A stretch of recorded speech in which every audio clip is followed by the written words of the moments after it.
असतात। आता मुश्रीफ साहेब इथं थोडे सगळ्यात जास्त सिनियर दिसत आहेत।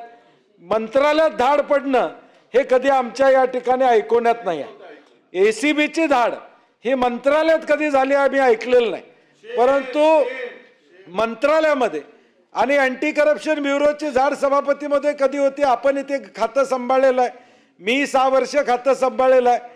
कानावर घातल्याशिवाय मंत्रालयात एसीबीचे लोक जाणार नाहीत, एवढी स्वतंत्रता असेल एसीबीला तर मी एसीबीचं मनापासून अभिनंदन या सभागृहामध्ये या ठिकाणी करेन।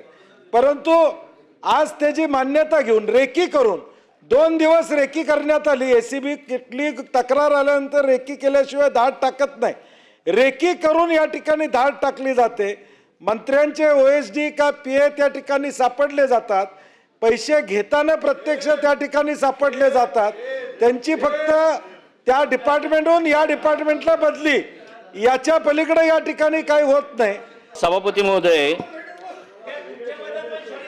लाचलुचपत प्रतिबंधक विभागाने मंत्रालयात दिनांक 12 फेब्रुवारी 2026 रोजी सायंकाळी केलेल्या कार्यवाहीत माझ्या कार्यालयातील लिपिक श्री राजेंद्र ढेरिंगे यांना ताब्यात घेतले होतं।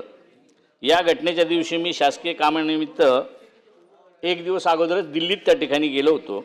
या घटनेशी माझा कुठलाही संबंध नाही, परंतु रामदास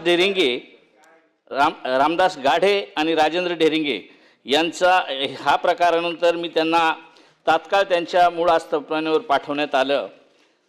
माझ्या राजकीय जीवनात